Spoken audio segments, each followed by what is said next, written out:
ಗೀತಾ ಮಹಾತ್ಮೆ. ಕರ್ಮಣ್ಯೇವಾಧಿಕಾರಸ್ತೆ ಮಾ ಫಲೇಷು ಕದಾಚನ ಮಾ ಕರ್ಮ ಫಲಹೇತುರ್ಭೂಃ ಮಾ ತೇ ಸಂಗೋಸ್ತ್ವ ಕರ್ಮಣಿ. ಯುದ್ಧಭೂಮಿಯಲ್ಲಿ ಚಿಂತೆಯಿಂದ ಶಸ್ತ್ರತ್ಯಾಗ ಮಾಡಿದ ಅರ್ಜುನನನ್ನು ಕುರಿತು ಗೀತಾಚಾರ್ಯ ಶ್ರೀಕೃಷ್ಣ ಕರ್ತವ್ಯದ ಮಹತ್ವವನ್ನು ತಿಳಿಸುತ್ತಾನೆ. ಶ್ಲೋಕದ ಅರ್ಥ ಈ ರೀತಿ ಇದೆ: ಕರ್ಮ ಮಾಡುವುದರಲ್ಲಿ ಮಾತ್ರ ನಿನಗೆ ಅಧಿಕಾರವಿದೆ, ಆದರೆ ಫಲವನ್ನು ಮಾತ್ರ ಎಂದಿಗೂ ಅಪೇಕ್ಷಿಸುವುದು ಬೇಡ. ಕರ್ಮ ಫಲಕ್ಕೆ ಕಾರಣನಾಗಬೇಡ, ಹಾಗೆಂದು ಕೆಲಸ ಮಾಡುವುದನ್ನೇ ನಿಲ್ಲಿಸಬೇಡ. ಇದನ್ನು ಕುರಿತು ಕೆಲ ಜನರು ಈ ರೀತಿ ವಿತಂಡವಾದ ಮಾಡುತ್ತಾರೆ. ಆ ಜನರು ಹೇಳುವಂತೆ ಆಫೀಸಿಗೆ ಹೋಗಿ ಪ್ರತಿದಿನ 10 ಗಂಟೆ ಕೆಲಸ ಮಾಡಿ ಸಂಬಳ ಅಥವಾ ವೇತನವನ್ನು ಮಾತ್ರ ಅಪೇಕ್ಷಿಸಬೇಡಿ. ಅರ್ಥಾತ್ ಸಂಬಳರಹಿತ ಉಚಿತ ದುಡಿಯಿರಿ ಎಂದಲ್ಲ ಇದರ ಅರ್ಥ. ನಿಮ್ಮ ಕೆಲಸವನ್ನು ಪೂರ್ಣ ಶ್ರದ್ಧೆಯಿಂದ ಮಾಡಿ ಫಲದ ಆಸೆಯನ್ನು ಬಿಟ್ಟು ಬಿಡಿ. ಭಗವಂತ ಉತ್ತಮ ಫಲವನ್ನೇ ಕರುಣಿಸುತ್ತಾನೆ. ಫಲದ ಆಸೆಯನ್ನು ಇಟ್ಟುಕೊಂಡು ಕೆಲಸ ಮಾಡಿದಾಗ ಅದು ನಿರಾಸೆ ಅಥವಾ ಆತಂಕಕ್ಕೆ ಕಾರಣವಾಗಬಹುದು.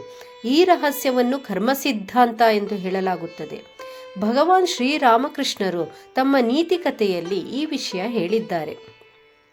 ಜೀವನವೆಂಬ ಸಾಗರದಲ್ಲಿ ಪ್ರಯಾಣ ಮಾಡುವ ನಾವಿಕರು ನಾವು.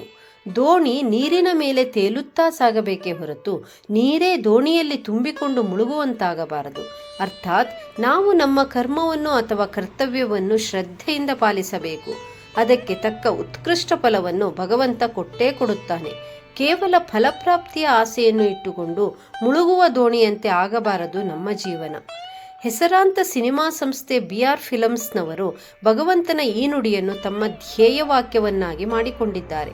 ತನ್ಮೂಲಕ ಶ್ರದ್ಧೆಯಿಂದ ಕರ್ತವ್ಯವನ್ನು ನಿರ್ವಹಿಸಿ ಎಂಬ ಸಂದೇಶವನ್ನು ಜಗದ ಉದ್ದಗಲಕ್ಕೂ ಸಾರಿದ್ದಾರೆ.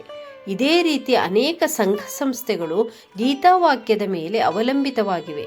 ಶಿವಮೊಗ್ಗ ನಗರದ ಹೆಸರಾಂತ ವಿದ್ಯಾಸಂಸ್ಥೆ DVSನ ಧ್ಯೇಯವಾಕ್ಯ ಪಂಡಿತಾ ಸಮದರ್ಶನಃ ಎಂದಾಗಿದೆ. ಯೋಗಕ್ಷೇಮಂ ವಹಾಮ್ಯಹಂ ಎಂಬುದು LIC ಸಂಸ್ಥೆಯ ಧ್ಯೇಯವಾಕ್ಯವಾಗಿದೆ.